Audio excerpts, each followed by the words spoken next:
Frontier District, you're quoting disaster back in Kenya as you discuss independence in this part of the world. But father's sentiments were never taken seriously.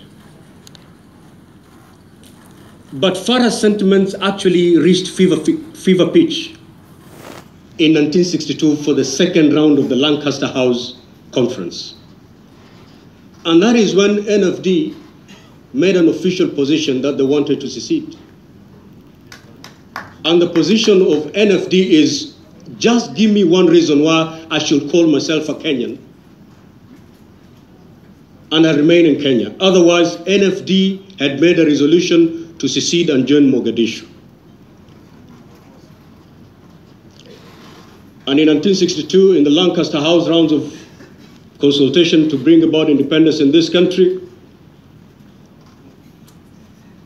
NFD was told to go back home and hold a referendum on whether indeed everyone in NFD was willing to leave Kenya and go to Mogadishu. Your Excellency, that referendum was held. And the score was 62% of NFD voted Mogadishu. Why? Because they never felt they were Kenyans. If you want tarmac, you come to Nairobi. If you want electricity, go to Nairobi. If you want services, go to Nairobi. If you want your ID, go to Nairobi. Why should I call myself a Kenyan? And because of these policies, some of these areas remain the way they are. Now, these negotiations, and I'm using NFD as a reference just for us to appreciate the kind of marginalization that ASAL counties have had since independence. When the results for the referendum were never honored, the Republic of Somalia in 1960, after attaining independence, the independent flag of Somalia bore 5 stars, representing 5 regions, and the 4th star in that flag represented the Northern Frontier District.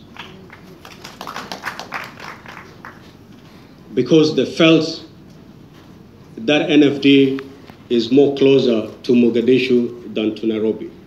The question is, has that changed today as we speak?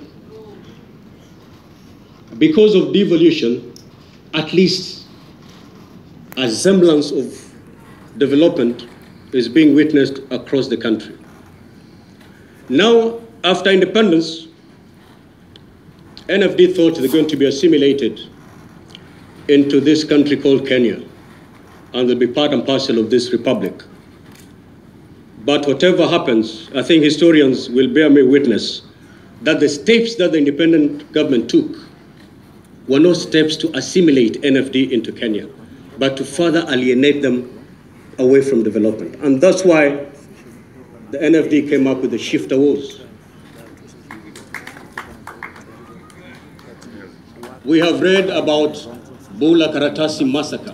Why were the Somalis massacred through the Bula Karatasi massacre? The Wagala massacre, the Merna Mali massacre. People who are championing their economic rights, their development, the right to development from their government were to be massacred. That is the sad story about these ASAL counties. In 2010, Your Excellency, we from this particular part of the country, the ASAL countries, we saw a wind of hope, a ray of hope. And that's why we made sure that a clause inserted in the Constitution that will bring about equalization. And the thinking behind it, and Your Excellency, we were there together. The thinking behind that particular clause in the Constitution was the realization that indeed Kenya is not equal in terms of development. There's some parts of this country that have been marginalized for years, and therefore they're yearning for development more than others. And that's why the drafters of the Constitution in 2010 decided then to put a clause to bring about equalization fund that will only be plowed to these counties to bring them to par with the other counties and the rest of this country. Today, Your Excellency, it's a sad day because that concept, that thinking is now being watered down. And it's good, my good friend who just spoke before me raised these issues. Today, we're being told that the equalization fund is in fact going to be taken across the country. And the reason behind it is they're saying, look here, don't look at a county as a county. Look at the villages. We are being told to look at villages today.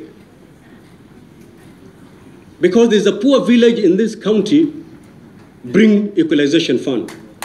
And that was not the original thinking behind the equalization fund. So you can see how the goalpost keeps on changing. And that's why the ASAL counties will never score a goal. Because the goalpost is forever being changed. And Your Excellency, another issue is about where do we even domicile this fund, the equalization fund. According to the Constitution and the enabling legislation, Your Excellency, equalization fund is supposed to fund basic services. But today, equalization fund is funding almost everything under the sun. And secondly, it's actually domiciled at the Treasury. We thought, and I believe that was the thinking when we came up with this Constitution in 2010, that this fund was supposed to be domiciled in the counties that had been identified as recipients of this particular fund. But that is not the case. So today, Your Excellency, I will be taking a borehole in Ganze, which is extremely arid. When I do that, I will see a contractor from Nairobi drilling a borehole 10 meters away from the borehole being drilled by the county government. Why? No consultation. A fund that could otherwise have had such great impact is not giving us any impact because of the way we're managing this particular fund. So as we deliberate